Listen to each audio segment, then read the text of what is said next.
Assalamualaikum warahmatullahi wabarakatuh. Pada pertemuan malam hari ini, kita memasuki pertemuan ke-11.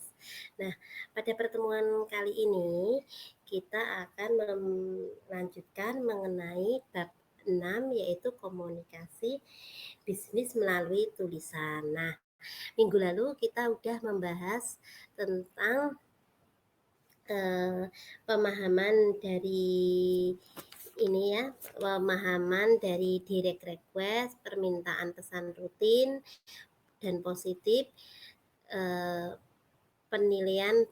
Sekarang kita masuk ke penilaian bad news dan penulisan persuasif. Dan ke subpokok bahasan yang kelima atau E itu yaitu mengenai pemahaman dasar-dasar korespondensi bisnis. Oke ya, untuk menyingkat waktu kita mulai langsung ya ke subpokok bahasan yang ketiga, lanjutan dari minggu yang lalu, yaitu penulisan bad news. Pada dasarnya ya, pesan atau berita buruk adalah pesan yang kurang menyenangkan ya, tapi nah itu adalah mengenai penulisan bad news tadi ya, tapi harus disampaikan dengan tetap memperhatikan dampaknya dari komunikan. Misalnya berita duka, cita pemutusan hubungan kerja atau PHK, penurunan jabatan, penolakan kredit, gagal dalam ujian, dan penolakan lamaran, dan sebagainya ya. Dan maka dari itu ada beberapa strategi yang dilakukan. Nah, kita masuk ke strategi yang pertama, yaitu mengenai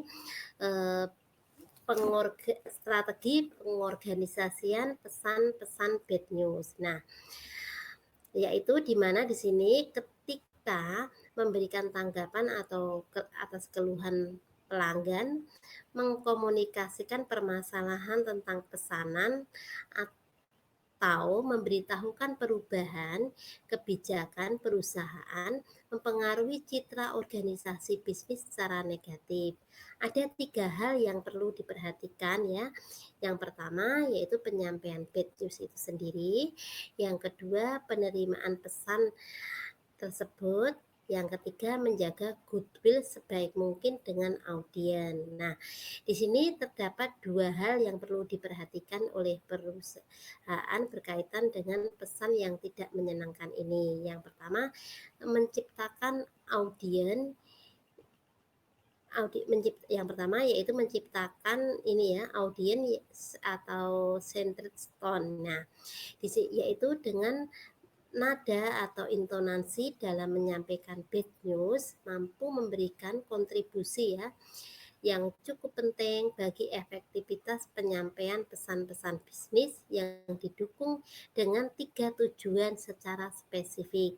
Yang pertama yaitu membantu dalam intonasi membantu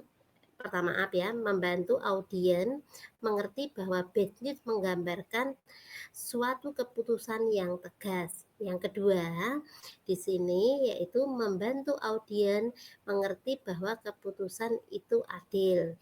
Yang ketiga atau yang terakhir yaitu membantu audiens agar tetap memberikan goodwill bagi perusahaan.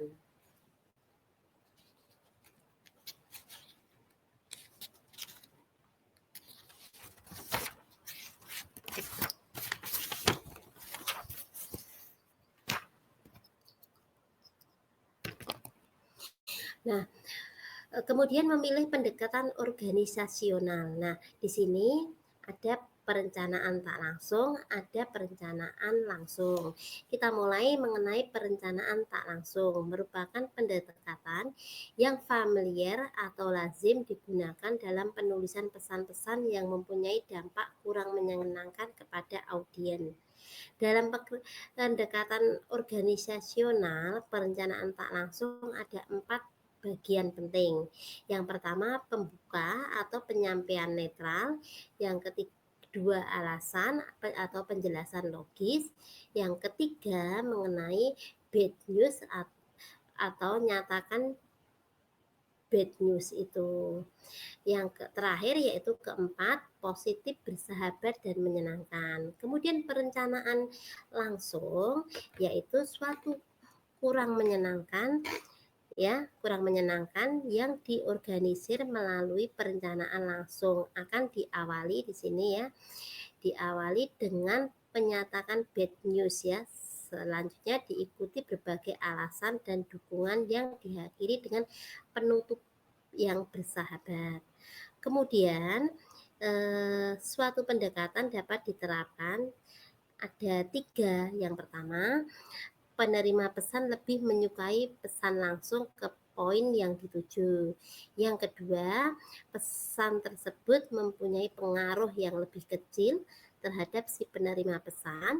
Yang ketiga, yaitu penyampaian secara empati, maksudnya mengkomunikasikan informasi dan jawaban negatif. Nah, maksud di sini dunia bisnis seringkali memberikan jawaban langsung sehingga bentuk penolakan atau ketidaksetujuan terhadap sesuatu menjadi hambatan dalam berkomunikasi. Ini ada 4 ya. Yang pertama, bad news tentang pesanan atau produk. Yang kedua, penolakan surat pengaduan atau dan keluhan. Yang ketiga, mengganti produk. Yang terakhir atau yang keempat, tidak memenuhi pesanan.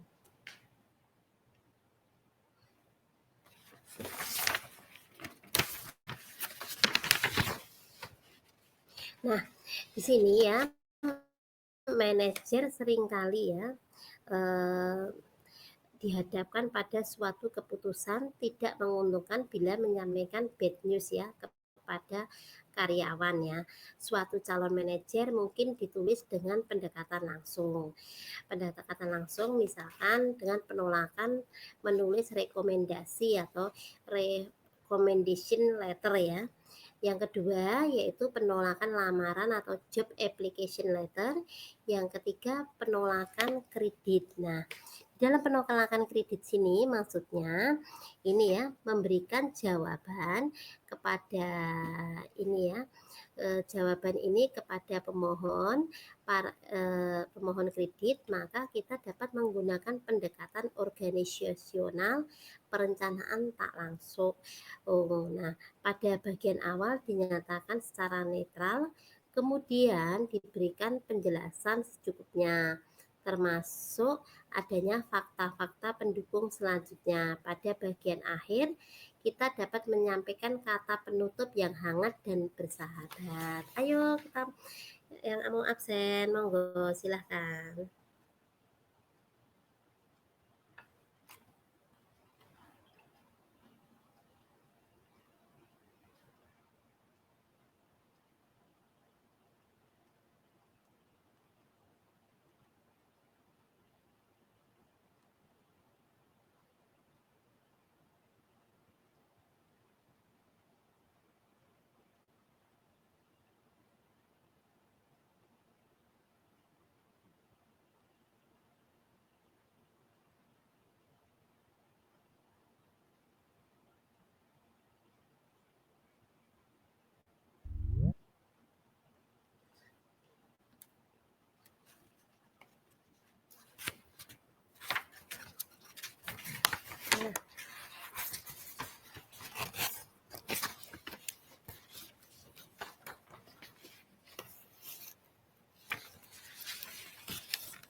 Halo. Halo, BKI siapa ini? Pak Basuki ya. Halo, selamat malam. Halo. Assalamualaikum. Halo.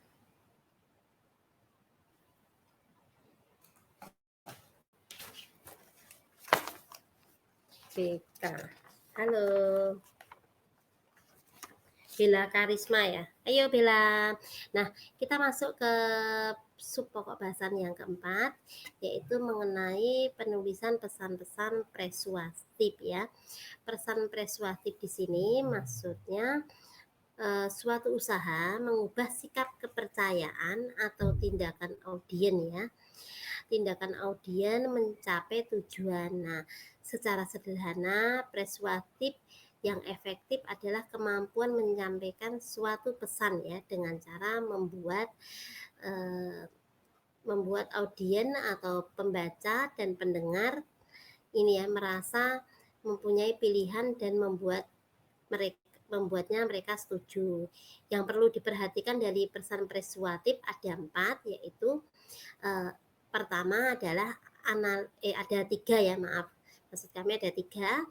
Yang pertama, analisis penerima pesan atau psikografis dan budayanya. Yang kedua, memperhatikan kredibilitas sebagai pemberi pesan. Yang ketiga, yaitu membuat pesan ini menyertakan dukungan berupa argumentasi yang disertai fakta, saksi, dokumentasi, garansi, dan perhitungan statistik hasil riset.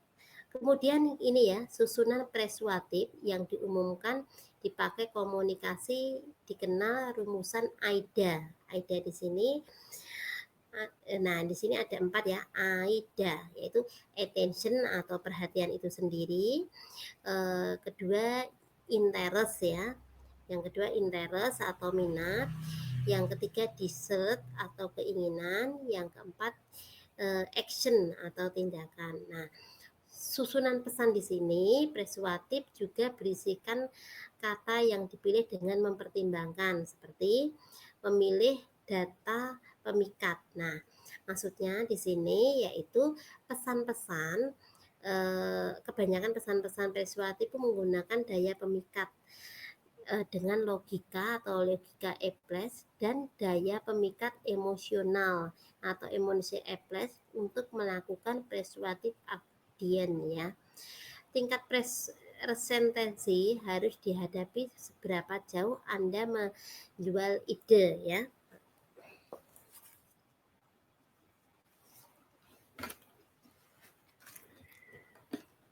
Nah, ayo siapakah yang mau masuk? Bilang.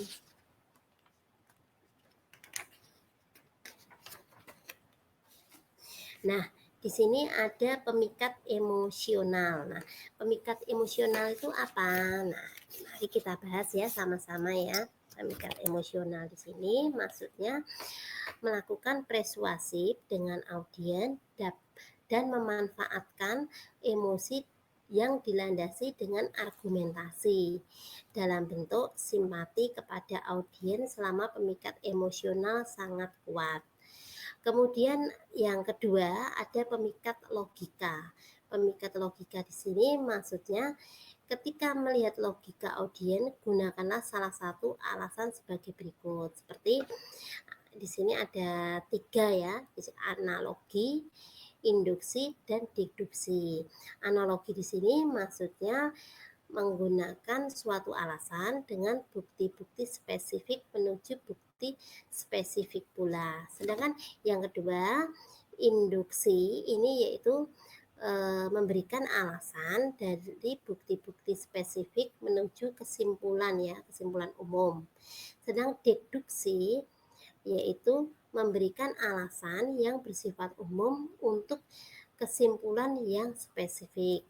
Sedangkan yang kedua yaitu kita mengenal adanya pertimbangan etika. Nah, pertimbangan etika itu apa? Maksudnya di sini dalam pemahaman positif, persuasif dapat digunakan untuk mempengaruhi audien dengan memiliki informasi ya, informasi dan menambah pengalaman mereka dari berbagai hal.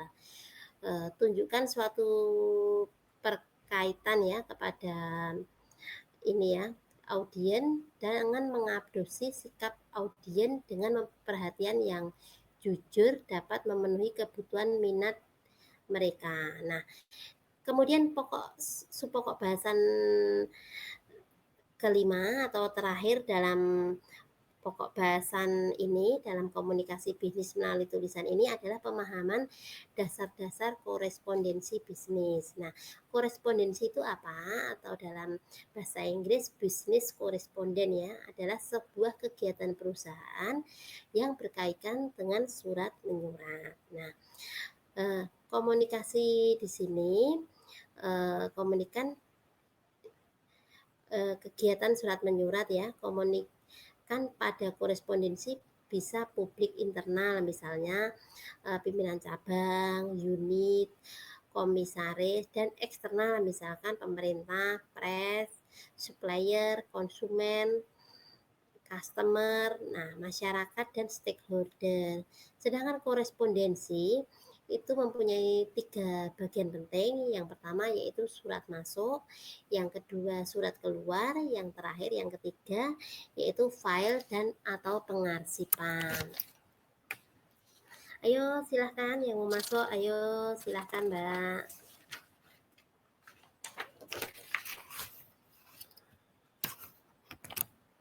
Nah, kita mengenal adanya surat. Surat itu pengertian surat apa? Nah, surat di sini, surat maksudnya kalau dalam pengembangan bahasa atau Departemen Pendidikan Nasional, surat di sini penyampaian informasi secara tertulis oleh suatu pihak dengan pihak lain ya. Nah, di sini penyampaian tertulis di sini bersifat umum dan berlaku berbagai kepentingan seperti kepentingan dan keperluan ya yang dimaksud. Tujuan masing-masing mengirim surat itu berupa undangan, penawaran barang, pengaduan pelanggan, kontrak kerja, dan pemutusan hubungan kerja, serta surat keputusan dan sebagainya. Sedangkan media surat ini berupa pengiriman ya, surat via pos, faksimiler, telepon, jalur internet, dan lain-lain. Kemudian sarana surat bisnis. Nah, kita karena komunikasi bisnis otomatis kita harus membahas surat bisnis ya.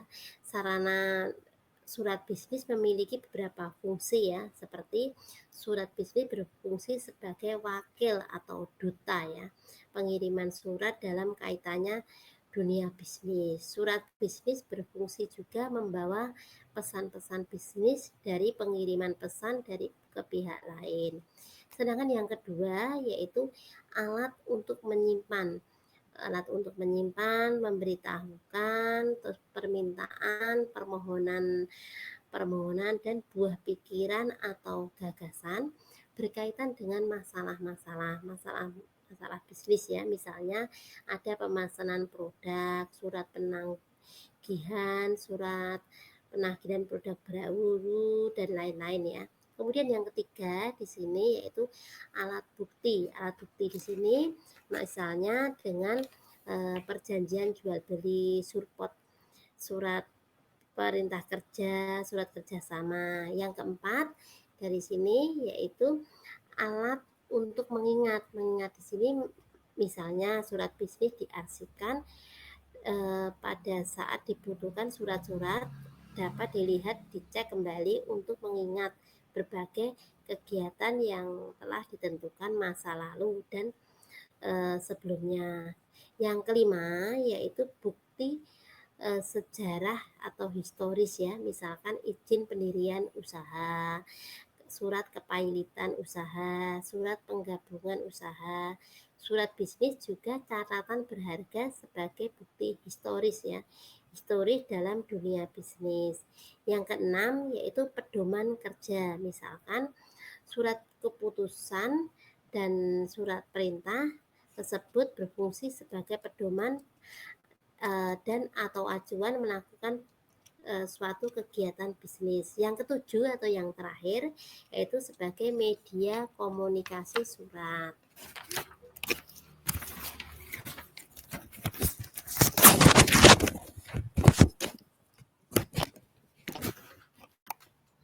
Sedangkan menurut surat itu dikelompokkan menjadi 4, yaitu ada surat pribadi, ada surat dinas, ada surat bisnis, dan ada surat sosial.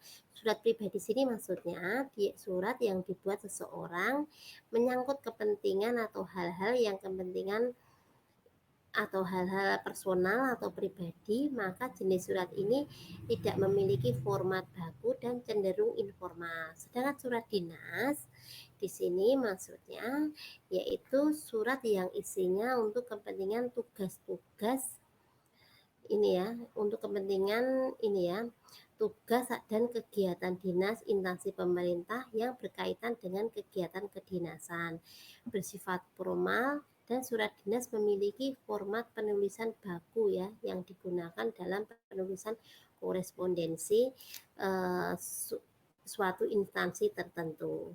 Sedangkan surat bisnis itu digunakan orang atau badan menyangkut kegiatan usaha bisnis ya, seperti bidang usaha, produksi ya, percetakan.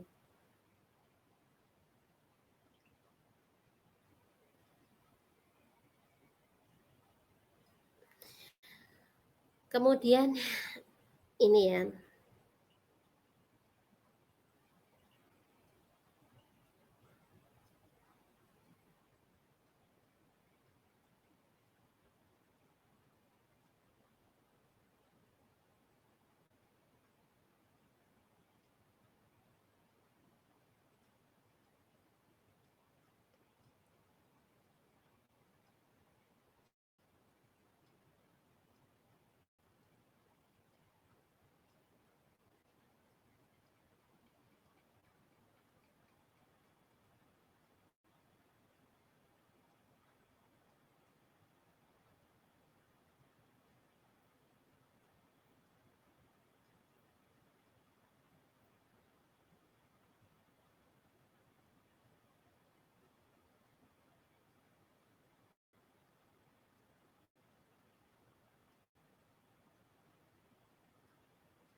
ini ya surat bisnis di sini tadi ya, saya sudah singgung ya mengenai ini ya, usaha produksi itu misalkan perusahaan percetakan, farmasi, mebel, tekstil ya.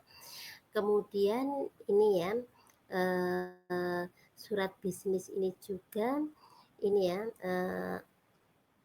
ada perusahaan jasa konsultan, akuntansi, asuransi, hotel, restoran, dan rental audio video ya, perbankan dan sebagainya ya. Kemudian ada surat sosial. Surat sosial di sini digunakan untuk organisasi sosial ya.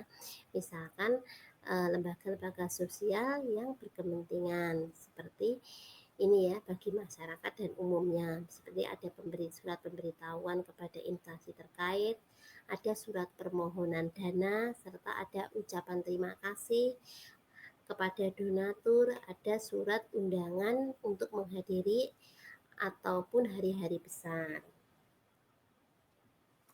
Kemudian surat menurut ini ya, yang dituju ya, itu ada 4, ada surat biasa, ada surat edaran, kemudian ada surat pengumuman ya, maaf.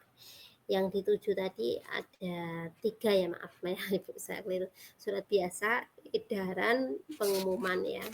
Sedangkan surat biasa itu surat yang dibuat oleh organisasi kepada seseorang atau organisasi lain, diberi isi informasi ya yang bersifat umum ya, bukan pribadi ya, bersifat privasi.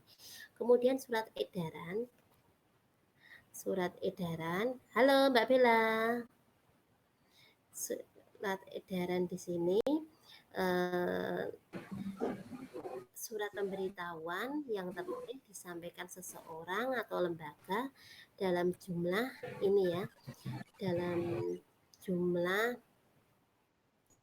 ini banyak untuk komponen terpenting. Nah, terus surat edaran juga ini adalah kepala surat organisasi ya, nomor surat edaran perihal, nah tanggal pembuatan, ada nama terang pimpinan dan wewenang dan pihak-pihak yang menerima surat.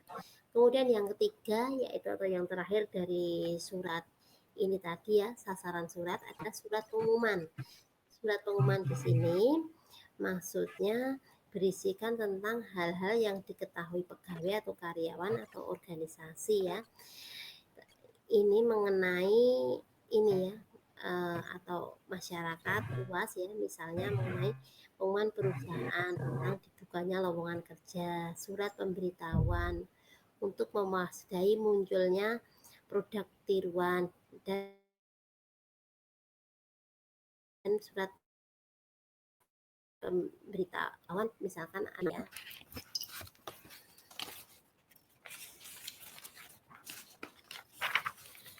Halo, ayo ini hampir setengah jam ini, yuk.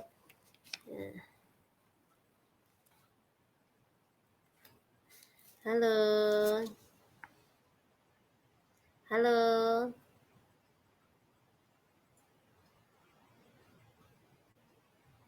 Nah, di sini ya ada ini ya, surat menurut sifat jaminan keamanan. Nah, surat menurut jaminan keamanan di sini ada 3, yaitu surat biasa, surat konfidensial atau terbatas, dan surat rahasia. Sedangkan surat biasa itu isinya bersifat biasa bukan rahasia, dan amplopnya tanpa amplop juga bisa, beramplop juga bisa, tidak disertai amplop atau orang lain dapat memudahkan mengetahui isinya.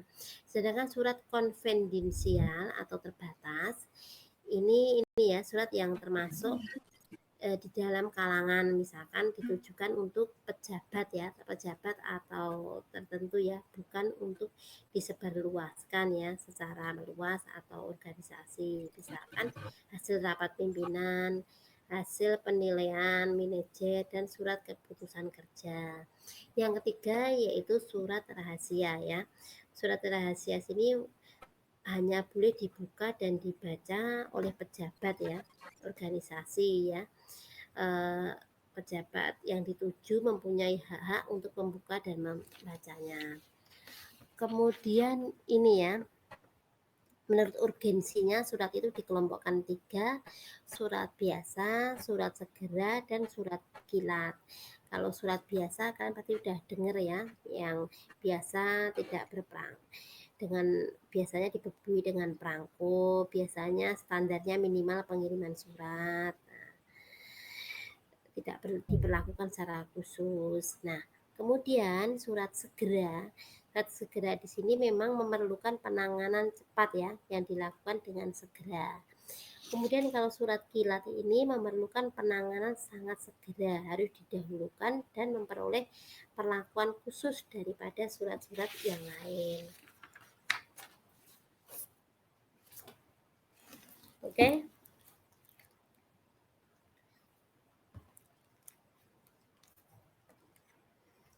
Oke, gimana ini?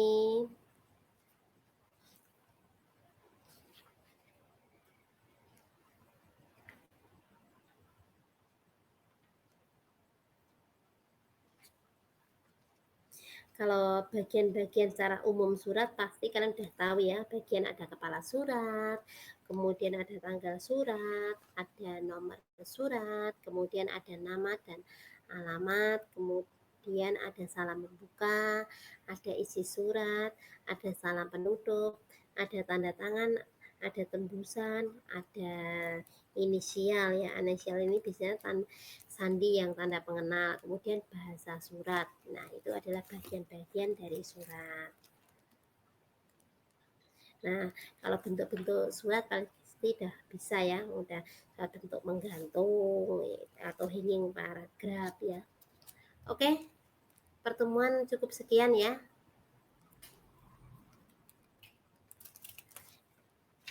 Gimana ini? Yo. Ada beberapa merancang surat bisnis. Misalkan kalau surat bisnis itu ada citra perusahaan, standar komposisi surat, dan format surat bisnis. Surat bisnis itu ada format surat tradisional dan ada juga surat formatnya dengan surat penuh ya. Kalau surat formal tradisional otomatis kan ini ya, nama alamat ditulis di kiri ya, dan diketik dengan 2 spasi. Salam pembuka tersebut diketik di bawah nama alamat, dan tepat ini ya, tepat salam pembuka itu diketik dengan subjek. Tanda tangan di pojok kanan bawah. Kemudian jika lampiran itu ditulis lam di pojok kanan atas. Sedangkan surat penuh, ini tipe suratnya ini sangat sederhana. Sebagian surat kecuali nama dan pengirim diketik di kiri dan antar paragraf 2 spasi ya. Oke ya, jenis surat kan udah tahu ya. Tadi dari 3 yaitu berita menyenangkan, netral, dan tidak menyenangkan. Gimana ini? Halo? Halo Mbak?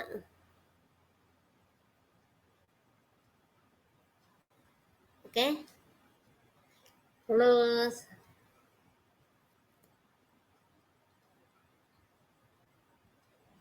Halo Mbak, tak tunggu loh.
Oke ya, pertemuan ke-11 mengenai komunikasi bisnis melalui tulisan. Kita udah membahas bab pokok bahasan yang ketiga sampai dengan ke-5. Kita akhiri ya. Terima kasih ya udah mengikutinya. Oke, wassalamualaikum warahmatullahi wabarakatuh. Selamat malam, selamat menunaikan ibadah puasa.